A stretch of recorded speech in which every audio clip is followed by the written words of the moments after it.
नमस्कार, आप सभी का स्वागत है मेरे YouTube चैनल पे। मेरा नाम है विजय मुंडियारा और ये मेरे सी बिगनर्स ट्यूटोरियल सीरीज़ का 5th वीडियो है। अगर आपने इसके पहले के वीडियोस नहीं देखे हैं तो आप उन्हें ज़रूर देख लीजिएगा। इस वीडियो में हम बात करेंगे डाटा टाइप्स के बारे में। डाटा टाइप्स एक पूरी तरीके से थ्योरेटिकल सब्जेक्ट है सी का। अगर आपको डाटा टाइप को समझना है तो देखिए, मान लीजिए रियल लाइफ में मैं आपको कहता हूँ 1, तो आप समझ जाएंगे कि मैं किसी नंबर के बारे में बात कर रहा हूँ। अगर मैं आपको कोई नाम लेता हूँ जैसे विजय, यूट्यूब या राम, मोहन, श्याम, तो आप समझ जाएंगे कि ये एक नाम है, वर्ड्स हैं। और अगर मैं आपको कोई सिंबल बोलूँगा तो आप वो भी समझ जाएंगे। लेकिन कंप्यूटर इतना इंटेलिजेंट नहीं होता हमारे जितना। उसको हम जो भी उसमें डाटा डालते हैं, हमको वो डाटा के साथ साथ उसका वो जो टाइप है वो भी बताना पड़ता है, और ये हम डाटा टाइप्स की मदद से बताते हैं। मान लीजिए अगर हम उसमें लिख देंगे 1, तो वो 1 को एक सिंबल के तौर पे भी ले सकता है, वो 1 को एक नंबर के फॉर्म पे भी ले सकता है, और वो जो 1 है उसको वो एक फ्लोट वैल्यू के नाम पे भी ले सकता है।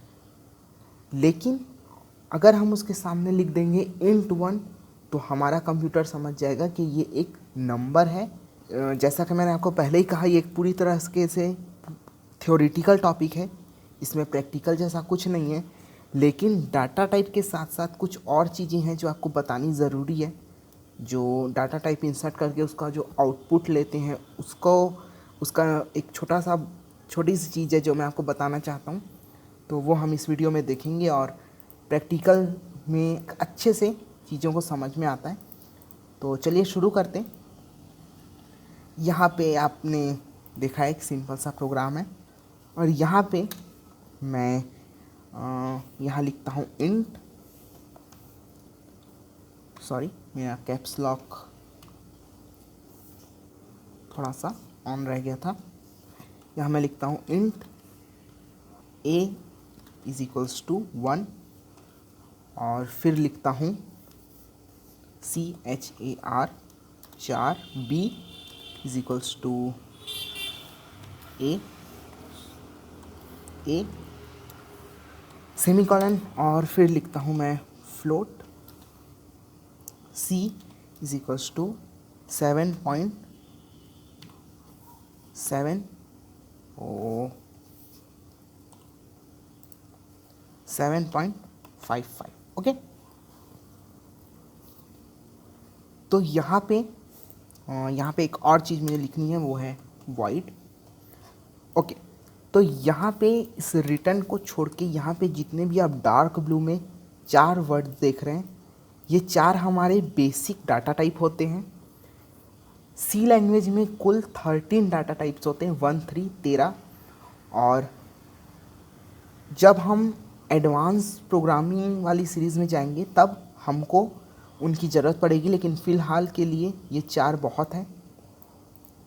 और अगर मुझे बाई चांस इस सीरीज़ में किसी डाटा टाइप, मैं नई डाटा टाइप का यूज़ करता हूँ, तो मैं आपको उसी वक्त उसका जो है मीनिंग बता दूँगा, उसके यूज़ बता दूँगा, और फिर हम उसे यूज़ कर लेंगे। तो सबसे पहला आप यहाँ पे देख सकते हैं void। void जिस तरीके से इसका नाम है, void का मतलब होता है खाली, ब्लैंक। इसका यूज़ हम तब करते हैं जब हम कोई डाटा दे रहे हैं और हमको पता नहीं है कि उसमें डाटा टाइप हम क्या दें, तब हम इसका यूज़ करते हैं। या फिर प्रोग्रामिंग में कई बार ऐसी जगह आती है जहाँ पे हमें कुछ जो है, हमको वहाँ कुछ डाटा टाइप लिखना होता है, लेकिन एक्चुअल में उस जगह कोई डाटा टाइप जैसी चीज़ होती नहीं है, वहाँ पे हम void का यूज़ करते हैं। और तीसरा है जहाँ पे हमको खाली किसी चीज़ को छोड़ना है, या जब हमको कोई नल वैल्यू देनी है, तब हम void का यूज़ करते हैं। जनरली void का यूज़ होता है यहाँ इंट पे, लेकिन कुछ टेक्निकल कारण से अगर आप यहाँ void लिखेंगे तो ये रन होने में प्रॉब्लम देता है, इसलिए इस वक्त हम यहाँ इंट लिखें। वैसे जनरली इस जगह पे आता है void। उसके बाद आता है इंट। इंट का मतलब होता है इंटीजर। इंटीजर का मतलब होता है जितने भी नंबर्स हैं वो सारे नंबर। उसके बाद आता है चार। चार को एक्चुअल में पढ़ते हैं करेक्टर। करेक्टर के जो शुरू के 4 लेटर्स हैं उनको ही एक डाटा टाइप बना दिया गया है। ये हर तरह के करेक्टर्स के लिए होता है। करेक्टर मतलब A B C D, capital A, capital B, capital D, capital C, और जितने भी हमारे जो सिंबल्स होते हैं जैसे कि क्वेश्चन मार्क, स्लैश और कोई डॉट या कॉमा, जितने भी सिंबल्स होते हैं। एक सिंबल होता है ये डॉलर एंड का, फिर होता है ये डॉलर का। ये जितने भी सिंबल्स होते हैं वो सब होते हैं करेक्टर्स। ओके। और इसके साथ साथ अगर स्ट्रिंग्स को भी हम कहीं लेते हैं तो हम स्ट्रिंग्स के लिए भी क्या होता है, स्ट्रिंग हम बाद में बात करेंगे, उसमें भी करेक्टर की ही जो डाटा टाइप है करेक्टर का वही हम देते हैं।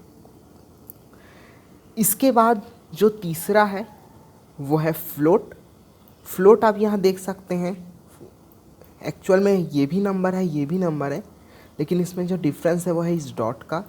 मतलब इंटीजर में आप 0 1 डाल सकते हैं, 1 0 डाल सकते हैं और 100 डाल सकते हैं, लेकिन आप इसमें कोई भी डॉट वाला वैल्यू, मतलब मान लीजिए मैं यहाँ पे 1.86 डालता हूँ तो ये गलत है, ये हम इंटीजर में नहीं डाल सकते। यहाँ पे हमको फ्लोट का काम आता है, फ्लोट यहाँ पे काम आता है। और जो फ्लोट की लिमिट वैल्यू होती है वो इंट से ज़्यादा होती है। तो मतलब मान लीजिए कहीं हम यूज़ कर रहे हैं और इंट, वो ऐसा मैसेज आता है लॉग मैसेज, कंपाइलर हमको एरर देता है कि यहाँ पे ओवरफ्लो एरर हो रहा है, तो और वहाँ पे आप इंट डालें तो इंट की जगह आप फ्लोट करेंगे तो शायद वो एरर ख़त्म हो जाए।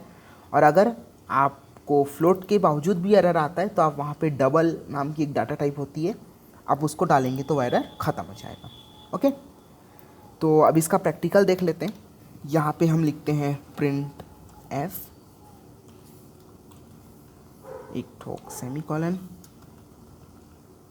इस पूरे को हम, क्योंकि हमने यहाँ पे 3 डिक्लेयर किया है तो हम यहाँ 3 बार इसे कॉपी करेंगे।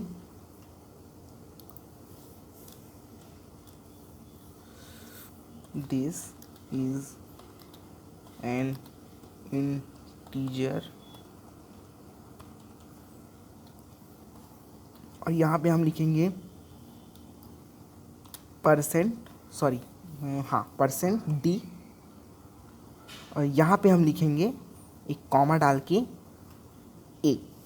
ओके, फिर इस पूरे को हम यहाँ तक के कॉपी कर लेते हैं। दिस इज अ करेक्टर, और यहाँ पे हम लिखते हैं दिस इज अ फ्लोट, और इस कॉमा की जगह यहाँ पे, अब देखिए यहाँ पे इंटीजर डाटा टाइप है और हमें 1 आउटपुट देना है, तो हम यहाँ पे लिखे हैं परसेंट डी, डी यानी डिजिट। अगर यहाँ पे करेक्टर है तो हमको यहाँ डी की जगह लिखना है सी, और फिर हमें यहाँ लिखना है बी। सी मीन्स करेक्टर, और क्योंकि ये फ्लोट है हम यहाँ पे लिखेंगे एफ। मान लीजिए हम यहाँ डी लिख के यहाँ भी डी लिखते हैं और यहाँ भी डी लिखते हैं तो वो अच्छे से रन हमारा प्रोग्राम नहीं होगा। ओके, यहाँ पे हम लिख दिए सी, और हम इसे अब बिल्ड करेंगे और रन करेंगे। यहाँ पे एक एरर आया है क्योंकि हमने यहाँ पे सेमीकोलन हम भूल गए। ओके, तो यहाँ ये हमारा आ चुका है। इधर मैं एक चीज़ यहाँ पे ऐड करता हूँ, ये क्या है ये मैं आपको बाद में बताऊँगा, लेकिन फ़िलहाल ये बस मैं ऐड कर रहा हूँ और आप भी अपने प्रोग्राम में कीजिएगा। क्योंकि ये जो /n है, ये जो लाइंस होती है उसमें जो हमारे कीबोर्ड में जो एंटर बटन करता है ये वही काम करता है, हमारे लाइन को पार्ट्स में तोड़ देता है। ओके, तो यहाँ पे हम एंड करेंगे, इसे काट के हम इसे रन। ओके, तो यहाँ आप देख सकते हैं जो हमारा इंटीजर है ए वो यहाँ पे आ चुका है, करेक्टर है ए वो आ चुका है, और जो फ्लोट है वो है 7.55 वो यहाँ आ चुका है। अब रही बात कि मान लीजिए हम किसी इंट डाटा टाइप को जो है अगर इन जो परसेंट वाली साइन है उसको हटा देंगे या फिर करेक्टर, हम यहाँ पे करेक्टर डाटा टाइप देके उसे फ्लोट की तरह अगर रन कराएंगे तो क्या होगा। तो देखिए सबसे पहले हम इंटीजर से शुरू करते हैं और इन जहाँ पे बी और सी है उसको ए कर लेते हैं। ओके, तो आप यहाँ देख सकते हैं जो इंटीजर है वो एज अ फ्लोट रन हुआ है, तो जो है सही नहीं हुआ है लेकिन हो गया है, आउटपुट कुछ गलत आया लेकिन आ गया है। लेकिन वो ही इंटीजर एज अ करेक्टर जब हम उसे रन कराए तो रन नहीं हुआ है, यहाँ पे कुछ अजीब सा साइन आया, मतलब ये जो है सही नहीं है। इसको हम कहते हैं रन टाइम एरर, जो कंपाइल तो हो जाता है लेकिन जब हम रन करते हैं तो जैसा हमको चाहिए वैसा रन नहीं होता। अब हम इस पूरे को करते हैं बी,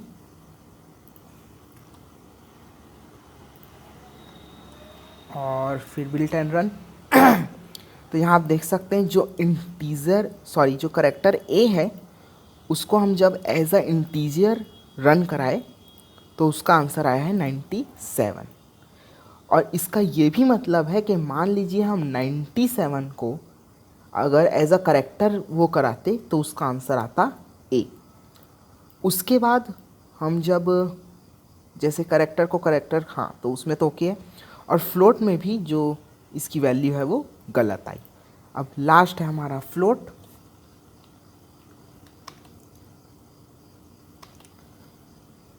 अब जब हम इसे रन करेंगे